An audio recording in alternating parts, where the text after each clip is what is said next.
There's a story to be told. It's not so long, tales for young and old. Won't you come along? Tee-diddly. Die.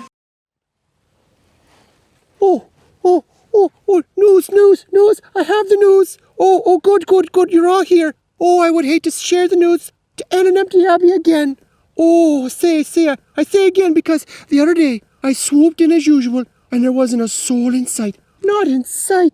Oh, and I was babbling away, sharing my news, and I got so carried away that after I shared the news, I was so excited to go and share the news that I just learned to somebody else.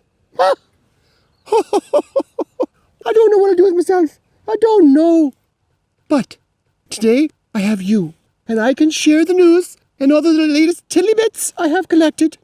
Oh, where to start? Where do you think I should start? Oh, you don't know? Well, silly me.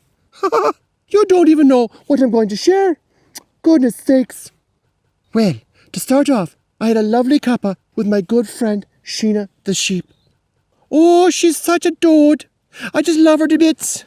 Have you seen her gorgeous bows and ribbons? Oh, you know yourself. They're just darling. Oh, I can spot dear Sheena a mile away when I'm flying up the country to her field. I even got to meet Slippy. Oh, her snail friend. Oh, she apparently has to collect him when she wants him over for tea. Oh, just as well. He's dreadfully slow.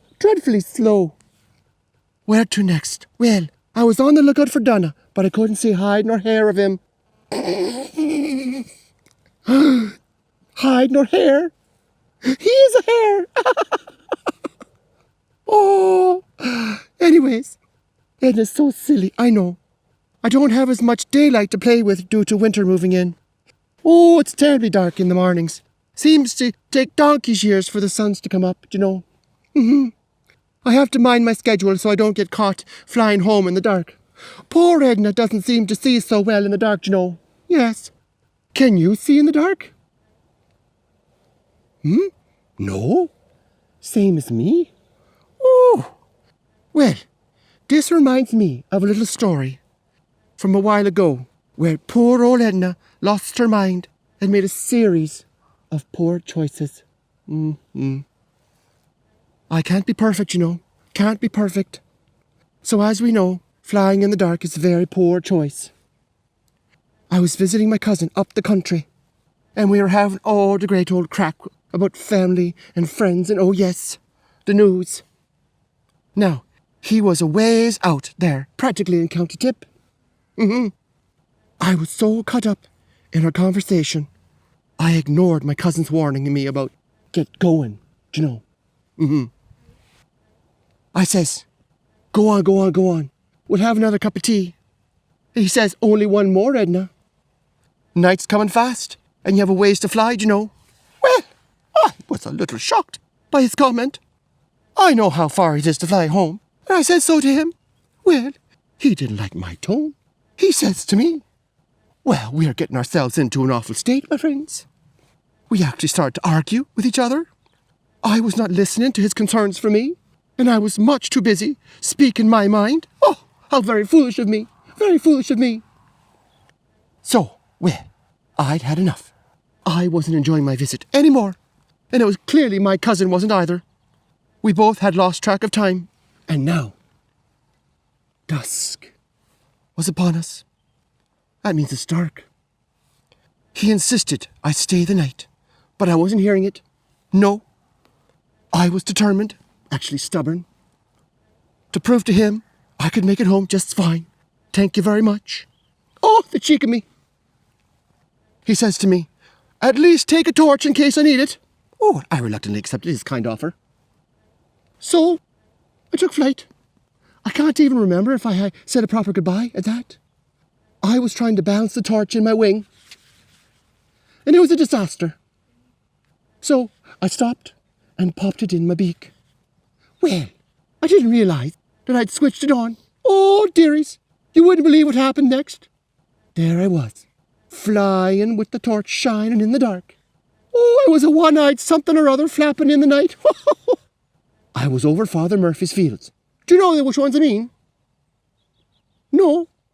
Well, that's okay.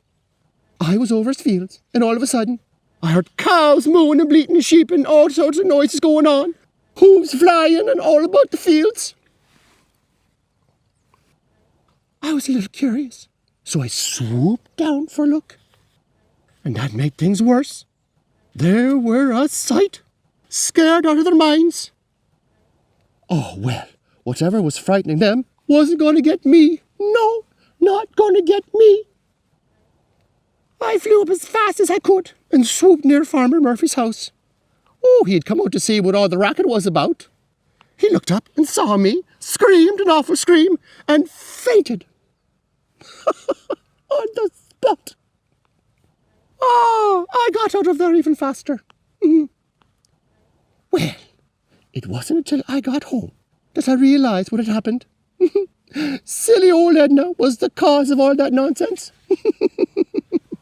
Looking back over that situation reminds me of a lovely little verse that my gran taught me when I was a young chick. It goes like this. My dear friends, everyone should be quick to listen, slow to speak, and slow to become angry. That is in James 1:19. My unwillingness to listen got angry, made a mess of things, didn't it, my friends? Yes, it did indeed. Well, I must be getting going. Thanks for listening. We'll be talking again soon when I bring more news. Yes, lots of news. Tiddly-dee, tiddly-doo.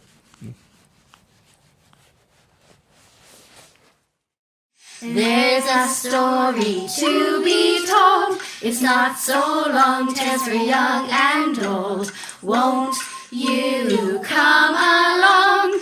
Tee-diddly-die, tee-diddly-die, tee-diddly-die.